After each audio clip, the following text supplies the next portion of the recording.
안녕하십니까. 매일 정리 노트 세 번째 시간입니다.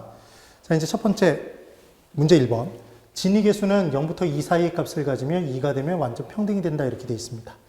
부동산 문제의 측정 지표들을 우리가 공부하면서 뭐라고 말씀드렸냐면 문제의 측정 지표이기 때문에 지표가 높을수록 문제가 크다는 얘기니까 높을수록 나쁘다였습니다.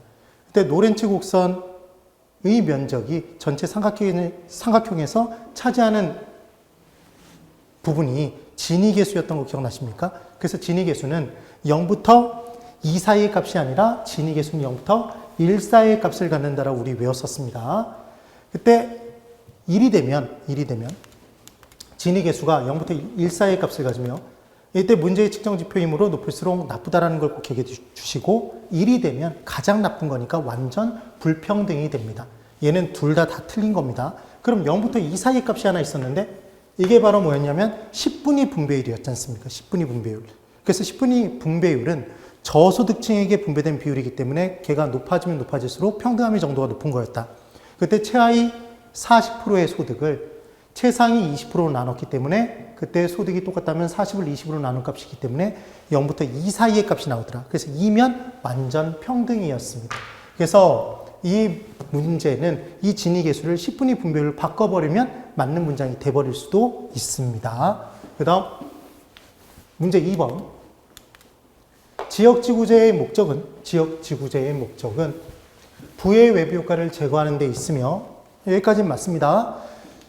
사전적 독점자가 초과인을 누리는 것이 문제이다. 그래서 아무 짓도 안 했는데 기존에 주택을 갖고 있던 사람의 주택 가격이 쾌적성의 보장으로 수요의 증가로 올라갔던 거 기억나십니까? 그래서 이 문장은 맞는 문장입니다. 지문 자체는. 그때 해설은 시장 실패의 요인인 부의 외부 효과를 제거해서 자원 배분의 효율성을 높여주는 게 지역지구제의 목적입니다. 근데 뜻하지 않게 사전적 독점자가 초과인을 누림에 따라 또다시 자원 배분의 효율성을 저하시키는 문제점이 발생한다였습니다. 그래서 기존의 공급자가 초과인을 누려서 또 다른 문제의 시작이 된다. 이 부분에 사후적 독점자가 문제다 그러면 걔는 X였습니다. 기억하시는 방법은 어떻게 기억하시면 되냐면 지읒 이렇게 기억해 두십시오. 그래서 지역지구제에서 문제가 되는 건 뭐다? 사전적 독점자가 초과인을 누리는 거다. 그 다음 주의하실 것, 뒤에 들어온 사후적 독점자는 초과 이윤은 물론이거니와 정상 이윤도 누리지 못한다 그러면 걔는 X였습니다. 그 어떤 경우에도 정말 특수한 조건이 부과되지 않는 이상은 정상 이윤은 다 누리는 거였습니다. 그 다음 문제 3번. 주택 선분양 제도에서는 반드시 견본주택이 필요한 것은 아니다라고 나왔답니다. 얘는 X인데 왜 X냐면 주택 선분양 제도는 실제 주택 건설 전 분양이지 않습니까? 그럼 실제 주택을 건설하기 전에 분양을 하는 것이므로 반드시 어떻게 짓겠다는 견본주택이 필요합니다. 그때 이 견본주택과 다 지은 다음에 실제 주택이 달라서 분쟁의 소지가 크다라는 말씀을 드렸었습니다. 그네요. 그 다음 문제 4번. 토지은행 제도는 정책의 간접적 개입 정책이라고 나오는데 이 부분에서 문제를 푸는 요령이 뭐였냐면 정책의 수단은 직접적 개입과 간접적 개입과 토지 이용 규제가 있었습니다. 그때 얘는 X인데 X라는 걸 판단하는 방법이 직접적 개입은 시장에 문제가 발생했을 때 정부가 수요자나 공급자 역할을 직접 하는 것. 직접 사거나 직접 공급하거나 직접 임대하거나 지어서 임대하거나 이런 개념들. 그 다음 시장의 중심인 가격을 아예 통제해버리는 것. 얘는 직접적 개입이었습니다. 그럼 토지은행 제도는 정부가 미리 개발 전에 토지를 저렴한 가격으로 미리 사들여 놓는 겁니다. 그래서 보유하고 있다가 그때 공급해줄 일이 발생하면 그 토지를 풀어서 공급해주는 것. 그게 토지은행 제도입니다. 그럼 정부가 미리 저렴한 가격에 샀다가 수요자의 역할. 나중에 공급해줍니까? 그래서 직접적 개입의 대표적인 제도가 토지은행 제도였습니다.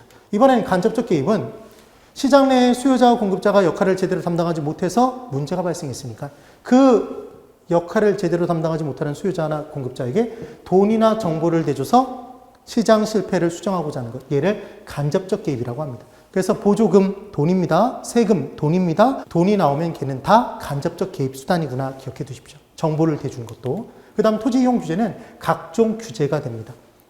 그럼 최고 가격제는 가격을 통제하는 거니까 직접적 개입이지 토지 이용 규제가 아닙니다. 그 다음 문제 5번. 임대료 규제 정책에서 균형 임대료보다 높은 수준으로 규제해 버렸답니다. 그러면 임대료 규제 정책은, 분양가 규제 정책은 정부가 봤을 때 시장에서의 균형 분양가, 균형 임대료가 지나치게 높다고 생각해서 걔를 끌어내려서 수요자를 보호하는 정책이었습니다. 그리하여 균형 임대료보다 높은 수준으로 규제해버리면 시장에 아무런 변화도 없었지 않습니까? 그래서 최고가격제는 원래 균형 가격, 균형 임대료보다 낮은 수준으로 규제해야지만 가격이 끌어내려지고, 그러면 공급자는 삐져서 공급량을 줄이고 수요자는 가격이 내려간 만큼 수요량을 늘리면 초과 수요가 발생하더라는 겁니다. 그리하여 임대료를 균형 임대료보다 높게 규제하면 시장에 초과 수요가 발생한다는 표현은 X가 됩니다. 정말 꼭 기억을 해두셔야 될 내용입니다. 최고가격제는 균형 가격보다, 균형 임대료보다 낮은 수준으로 규제해야지만 의미가 있다. 반드시 기억을 해두십시오. 대단히 수고가 많으셨습니다. 매일 정리 노트 세 번째 시간을 마치도록 하겠습니다.